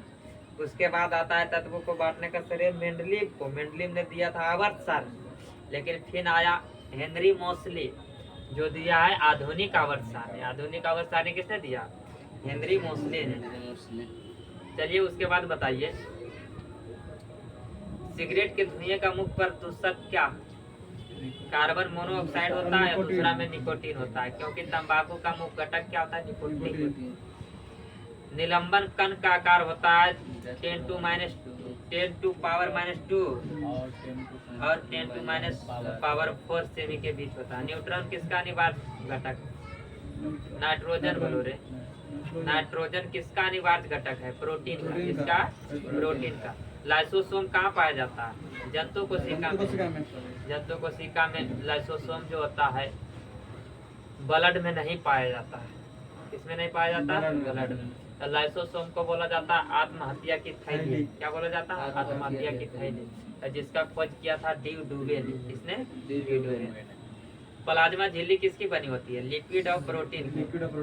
लिपिड को वसा बोला जाता है, प्रोटीन और वसा का बना होता है क्या चीज? प्लाज्मा झिल्ली। प्लाज्मा झिल्ली किसमें पाया जाता है? पादप कोशिका में या जंतु कोशिका में? हाँ। प्लाज्मा झिल्ली जो होता है दोनों में पाया जाता है, पादप कोशिका में भी और जंतु कोशिका में। एक होता है कोशिका भित्ति, तो कोशिका भित्ति केवल पादप में पाया जाता है, जंतु में नहीं पाया जाता है। उसके बाद जो होता है क्या चीज, केंद्रक। तो केंद्रक जो होता है जंतु कोशिका एवं पादप कोशिका दोनों में पाया जाता है। उसके बाद जो होता है क्या चीज,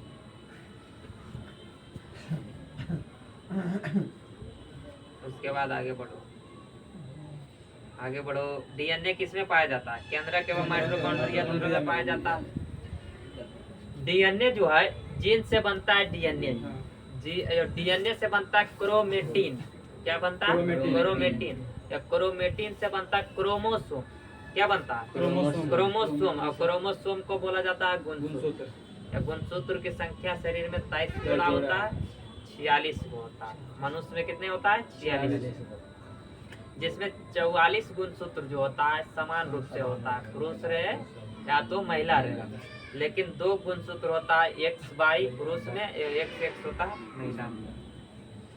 कोशिका भित्ति का प्रमुख अवयव क्या, कोशिका भित्ति जो होता है, पादप का कोशिका भित्ति बना रहता है सेलुलोज का, पादप का कोशिका भित्ति सेलुलोज का, कवक का कोशिका भित्ति काइटिन का, कवक का कोशिका भित्ति काइटिन का, जीवाणु का कोशिका भित्ति पेप्टिडोग्लाइकोन का, पेप्टिडोग्लाइकोन का, जीवाणु का कोशिका भित्ति पेप्टिडोग्लाइकोन का बना होता है। चलिए उसके बाद बताइए, जीन को वहन करने वाली आनुवांशिक इकाई क्या होता है, गुणसूत्र। जीन से निर्माण होता है डीएनए का, डीएनए से निर्माण होता है क्रोमेटिन का, क्रोमेटिन से बनता है गुणसूत्र। हमारे शरीर के किस अंग में एंटीबॉडी बनती है, तो यहाँ होना चाहिए जो बनता है लिम्फोसाइट में बनता है। यहाँ पे दिया टॉन्सिल। एंटीबॉडी जो होता है हमारे शरीर में क्या करता है, रोग प्रतिरोधक क्षमता का निर्माण करता है, जो जिसका निर्माण होता है प्लाज्मा में। इसमें होता है प्लाज्मा में। रक्त 2 भागों में बांटा गया है, द्रव अवस्था या सॉलिड अवस्था। द्रव वाले को बोला जाता है प्लाज्मा होता है, जो 55 से 7% पाया जाता है। सॉलिड अवस्था में RBC, WBC, प्लेटलेट्स पाया जाता है। प्लाज्मा जो होता है हल्का पीला रंग होता है बिलिरुबिन के कारण से। बिलिरुबिन का निर्माण होता है यकृत में। कहाँ होता है, यकृत में। चलिए आगे बढ़ते हैं। प्रोटीन का इकाई क्या है, एमिनो अम्ल। 20 प्रकार के एमिनो अम्ल से प्रोटीन निर्माण होता है। प्रोटीन जिसमें 10 प्रकार के एमिनो अम्ल हमारे शरीर में पाया जाता है, या 10 प्रकार के एमिनो अम्ल हम भोजन से ग्रहण करते हैं। या प्रोटीन का निर्माण किसके द्वारा किया जाता है, राइबोजियम के द्वारा, राइबोसोम के द्वारा किया जाता है। राइबोसोम जो है पाया जाता है किसमें, एंडोप्लाज्मिक रेटिकुलम पर। एंडोप्लाज्मिक रेटिकुलम पर क्या पाया जाता है, राइबोसोम। क्या पाया जाता है, राइबोसोम। एंडोप्लाज्मिक रेटिकुलम 2 प्रकार का होता है, smooth endoplasmic reticulum, rough endoplasmic reticulum. Rough वाले पर पाया जाता है राइबोसोम, ये स्मूथ होता है उस पर कुछ नहीं पाया जाता है। तो राइबोसोम पाया जाता है रफ पर, तो रफ वाले से निर्माण होता है प्रोटीन का। या स्मूथ जो होता है चिकना होता है, जिससे निर्माण होता है वसा का। इसलिए प्रोटीन फैक्ट्री बोला जाता है राइबोसोम को, protein factory ribosome. Power cell of बोला जाता है, पावर सेल बोला जाता है किसको, पावर हाउस ऑफ सेल बोला जाता है किसको, माइटोकॉन्ड्रिया को। केंद्रक का विभाजन कब करता है, कैरियोकाइनेसिस कहलाता है। कोशिका का केंद्रक का विभाजन क्या कहलाता है, कैरियोकाइनेसिस कहलाता है। उसके बाद जो है विज्ञान की वह शाखा जो बुढ़ापे की प्रक्रिया का अध्ययन करती है। विज्ञान का वह शाखा जो बुढ़ापे की प्रक्रिया को अध्ययन करती है क्या कहलाती है, जीरोंटोलॉजी। कौन क्या कहलाती है, जीरोंटोलॉजी। उसके बाद जो हमारे शरीर में कार्बोहाइड्रेट के पाचन के लिए कौन सा एंजाइम उत्तरदायी है, हमारे शरीर में कार्बोहाइड्रेट के पाचन के लिए कौन सा एंजाइम उत्तरदायी, एमाइलेज। कौन है, एमाइलेज। पेपिलरी पेशियां कहाँ पाई जाती है, स्तनधारियों के हृदय में। कहाँ पाई जाती है, स्तनधारियों के हृदय में। लाओ चलिए उसके बाद आज लुसेंट में क्या होगा, विजयनगर साम्राज्य होगा। किसके बारे में, विजयनगर साम्राज्य के बारे में पढ़ना। चलिए बताइए, विजयनगर साम्राज्य जो है, विजयनगर साम्राज्य का स्थापना किया था किसने, संगम पुत्र, किसने? संगम संगम पुत्र हरिहर एवं बुक्कानी, जिन्होंने जो होता है 1336 ईस्वी में स्थापना करता है। कब करता है? 1336 ईस्वी में। जिन्होंने अपना राजधानी कहाँ बनाया था? हम्पी बनाया था। हम्पी जो है कहाँ पड़ता है? कर्नाटक में पड़ता है। हम्पी को जो है विश्व धरोहर स्थल में शामिल किया गया है, जिसे यूनेस्को बोला जाता है। यूनेस्को का स्थापना हुआ था 16 नवंबर 1945 को। कब हुआ था? 16 नवंबर 1945 को यूनेस्को का स्थापना हुआ था। यूनेस्को का मुख्यालय कहाँ हो जाता है? पेरिस, फ्रांस में हो जाता है। उसके बाद बताना है क्या चीज? विजयनगर साम्राज्य का जो है पहला शासक हुआ था कौन? हरिहर। कौन हुआ था? हरिहर, जो 1336 से 1356 तक रहता है। उसके बाद आता है बुक्का। बुक्का जो है 56 से 77 तक रहता है। उसके बाद गद्दी पर बैठता है हरिहर द्वितीय। जो एक हरिहर हो गया, इसमें नाम पहले बहुत रखा जाता था। हमारा नाम रंजीत है, हमारा बेटा का नाम होगा रंजीत 2, और पोता हो गया तो रंजीत 3, ऐसे चलता था। तो पहला हो गया हरिहर। तो हरिहर 36 संस्थापक था, 36 से 56 तक रहा। उसके बाद उसका भाई था बुक्का। बुक्का जो 56 से 77 तक रहा। उसके बाद आया हरिहर द्वितीय, जो 77 से 1404 तक रहा। 1377 से 1404 तक रहा। उसके बाद हरिहर द्वितीय के बाद आया देवराय प्रथम। देवराय प्रथम जो है 1406 से 1422 तक रहा, कम देवराय प्रथम। उसके बाद देवराय द्वितीय, देवराय द्वितीय 22 से 46 तक रहा, 1422 से 1446 तक। उसके बाद है मल्लिका अर्जुन 46 से 1465 तक रहा। उसके बाद है विरूपाक्ष द्वितीय, जो 1465 से 1485 तक रहा। इतना नहीं पूछता, जो पूछता है इम्पोर्टेंट बता देते। विजयनगर साम्राज्य की स्थापना हरिहर एवं बुक्का दो भाइयों ने किया था, जो किसका पुत्र था? संगम का पुत्र था। इसलिए अपना पहला वंश का नाम ही रखा था संगम वंश। क्या रखा था? संगम वंश। जब संगम वंश का स्थापना हो गया था 1336 में, जिसका राजधानी बनाया था हम्पी। यस, विजयनगर का शाब्दिक अर्थ होता है जीत का शहर। क्या होता है? जीत का शहर। उसके बाद जो होता है, बताइए दिए, इसका राजधानी था कहाँ? हम्पी, जो किस नदी के किनारे है? तुंगभद्रा नदी के किनारे। किस नदी? तुंगभद्रा नदी के किनारे। उसके बाद जो होता है, इसमें 4 वंश होता है। पहला हो गया संगम वंश, दूसरा होता है सलूब, दूसरा होता है तुलुब, और चौथा होता है अरबिडो वंश।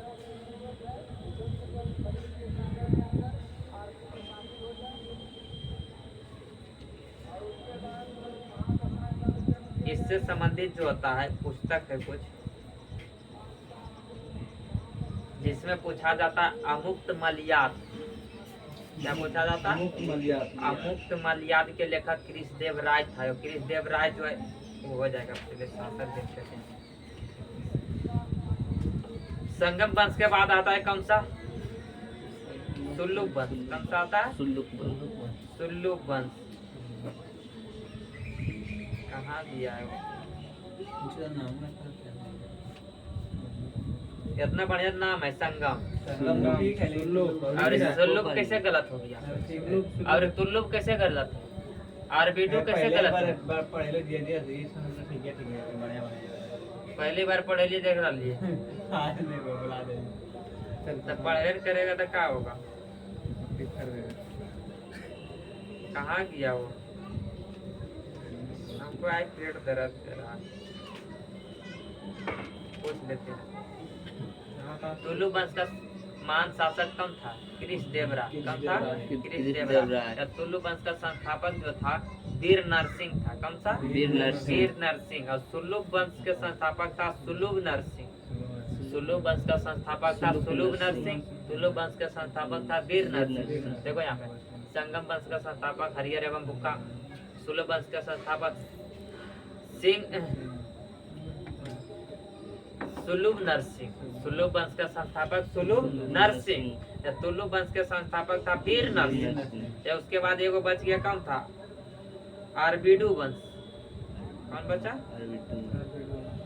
कहाँ दिया है?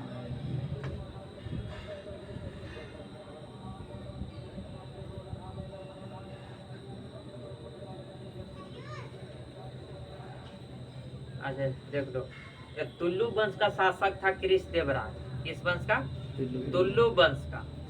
तुल्लु वंश का महान शासक था कृष्णदेव राय। कृष्णदेव राय ने खुद से 2 पुस्तक लिखा था। एगो लिखा था, क्या बताए थे, जाम्बती कलियालम। जाम्बती कलियालम जो संस्कृत भाषा में लिखा था। या आमुक्त मलयाद। आमुक्त मलयाद जो लिखा था किस भाषा में? कन्नड़ भाषा में। किसमें? कन्नड़ कन्नड़ भाषा में लिखा था।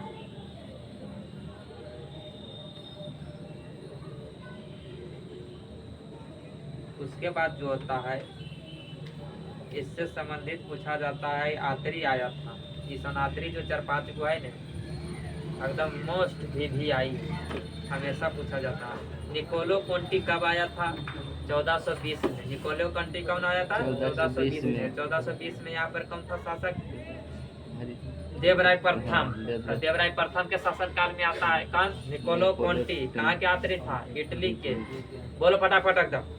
निकोलो कोंटी कहाँ का यात्री था? इटली का। कब आया था? 1920 में। 1420 में। और इस समय वहाँ शासक कौन था? देवराय प्रथम। देवराय प्रथम। निकोलो कोंटी, देवराय प्रथम। उसके बाद होता है अब्दुल रज्जाक। क्या होता है? अब्दुल रज्जाक। अब्दुल रज्जाक जो है फारस से आता है। कब आता है? फारस से। 1442 में। उस समय शासक कौन था? देवराय द्वितीय। कौन था? देवराय द्वितीय। उसके बाद होता है नुनीज। नुनीज आता है, पुर्तगाली यात्री था। नुनीज डोमिंग बारबोसा। नुनीज डोमिंग पायस और बारबोसा। नुनीज डोमिंग पायस और बारबोसा, तीनों है पुर्तगाली यात्री। निकोलो कोंटी इटली के। देवराय प्रथम के शासन काल में 1420 में। उसके बाद है अब्दुल रज्जाक फारस यात्री 1442 में। किसके समय? देवराय द्वितीय के समय। उसके बाद नुनीज है, पुर्तगाली यात्री। डोमिंग पायस, पुर्तगाली यात्री। बरबोसा, पुर्तगाली यात्री। तब जिसमें डोमिंग पायस और बरबोसा आता है कृष्णदेव राय के समय। डोमिंग पायस और बरबोसा आता है कृष्णदेव राय के समय। जो कब आता है? डोमिंग पायस आता है 1515 में, या बरबोसा आता है 1516 के बीच। उसके बाद है नुनीज। नुनीज आता है 1535 में। उस समय अब्दुल कौन था? अच्युत राय। नुनीज जो आता है किसके दरबार में आता है? अच्युत राय के। किसके? अच्युत राय के। अच्युत राय के दरबार में आता है। विजयनगर का जो होता है सर्वाधिक प्रसिद्ध सिक्का था स्वर्ण का 12। क्या था? स्वर्ण का 12। स्वर्ण का बना था, मतलब सोने का बना था, जिसका नाम था क्या? 12। जिसका वजन होता था 52 ग्रेन था। कितना? 52 ग्रेन का हुआ करता था।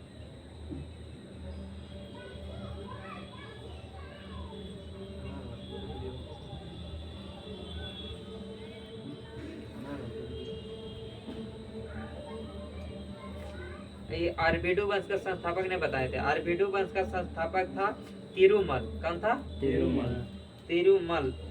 अरबीडू वंश का संस्थापक था तिरुमल। या अरबीडू वंश का अंतिम शासक था रंग तृतीय। कौन था? रंग तृतीय। चलिए, ये था विजयनगर साम्राज्य के बारे में। इसका जो होता है क्या चीज, आज का जो टॉपिक था खत्म हुआ है। उसके बाद कल का जो टॉपिक दिया जाता है टेलीग्राम पे A to Z discussion point पे, उसको मतलब क्या करना होता है? आज करके आना होता है और उसी का डिस्कशन कराया जाता है। किस पे? A to Z discussion point YouTube channel जो चलता है, जिस पे जिसका डिस्कशन जो होता है वीडियो सुबह में डाला जाता है। तो इसका टाइमिंग चलता है ऑफलाइन में 4 से 6 बजे। चलिए बंद किया जाए इसको।